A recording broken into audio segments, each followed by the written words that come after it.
Hey, Sam here, jbugs.com. It's day 3, wiring this Super Beetle. I'm gonna make it out. I just know it.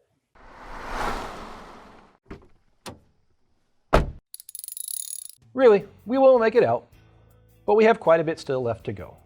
We'll begin this video by installing the dash ground link. We have a lot of gauges that we'll have to ground out later, but for now, we'll start by following the standard layout as closely as possible. The ground daisy chain of wires has a 110 terminal end at one side, and the next terminal in line has a locking tab. We'll start by installing this end into our fuse box relay deck at slot 11.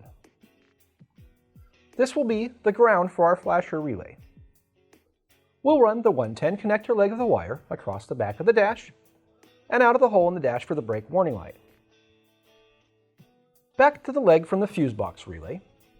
The next terminal in the wire would plug into the chassis ground tab on the speedometer. We'll plug it into the ground terminal on our speedometer. The next terminal plugs into our chassis ground tab, and the last end plugs into our emergency flasher hazard switch.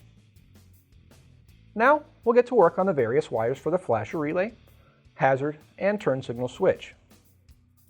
We start by installing one end of the 27-inch long white wire into the relay deck at slot 15. The end that has the locking tab is inserted with the tab lining up with the notch in the slot.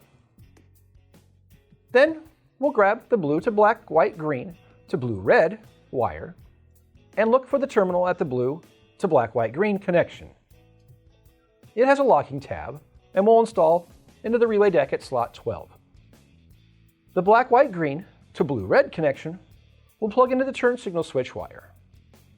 This turn signal switch wire would also be black, white, green on an original switch, but on our aftermarket switch, it is solid black.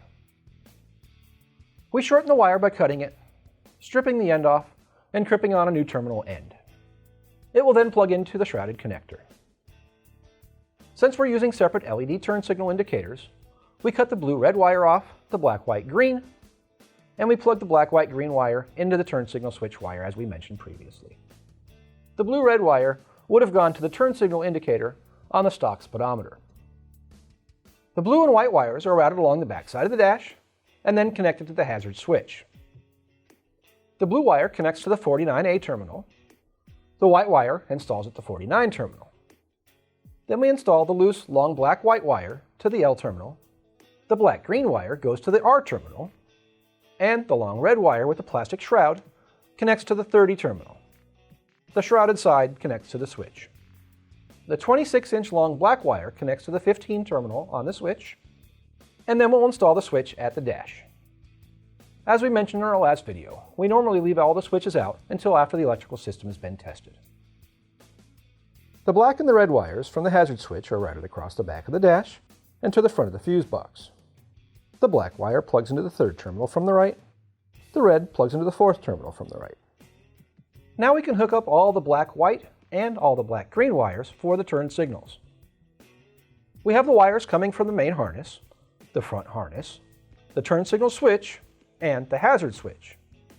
All these wires will be routed up along the back side of the dash, cut to length as needed, the ends will be stripped off the wires we cut, and new terminal ends will be crimped on.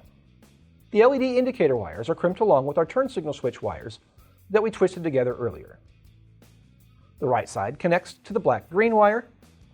The left side connects to the black-white wire. All the black-white wires are connected with a 4-way quad connector. And we do the same thing with all the black-green wires. Next, we install the fuel tank sending unit harness, which has a black wire and a brown wire. The brown wire hooks up to a ground tab on the chassis.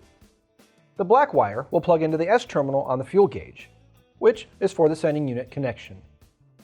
If we had a stock speedometer, we would plug in the blue-white wire to the high beam indicator on the speedometer, and then to the high beam terminal on the fuse block. We have an LED high beam indicator though, so we shorten that wire, unplug it into the terminal instead. We'll wire the wiper motor and switch next, and start by connecting the dash power wire assembly. A black jumper wire with 5 terminal ends, and a green section. The green section that has the black jumper wire with a 110 terminal end plugs into the 30 terminal on the wiper switch. Then we'll grab the loose black, black-yellow, black-red, brown-white, and doubled brown wires and plug them into the motor. The brown-white plugs into the 31B on the motor and the switch. One end of the double brown plugs into the 31 terminal on the motor. The next end goes to the switch.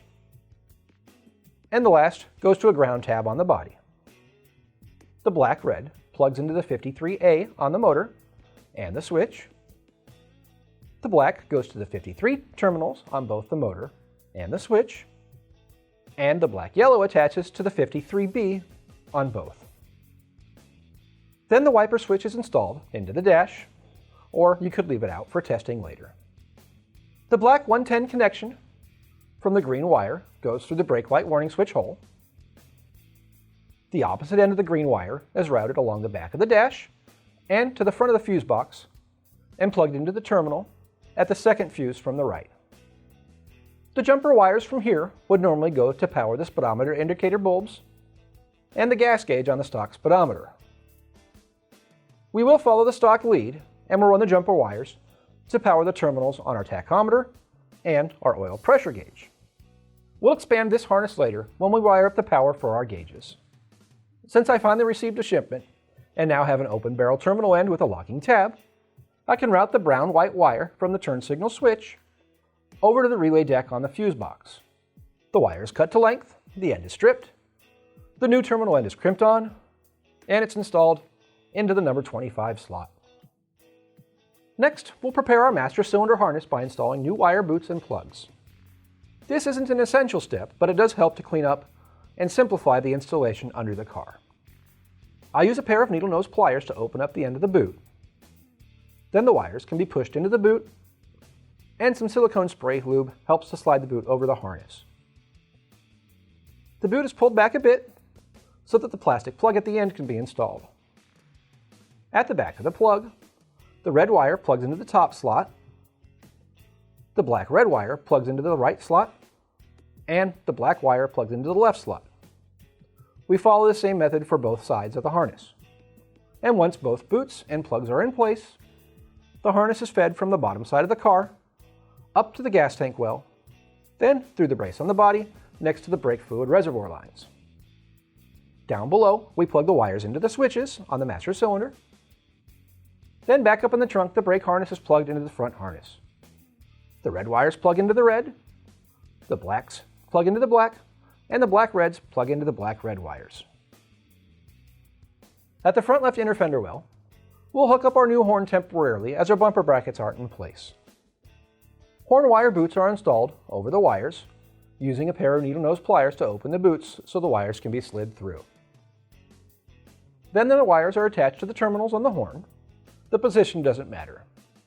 Once the wires are in place, the boots are slid over, and we'll take a break here until next time where we'll try and wrap things up as much as we can. Thanks for watching. Click the like and the subscribe buttons if you haven't already. Let us know if you have any questions in the comments below. And of course, when you need parts or accessories for your vintage VW, stop by jbugs.com.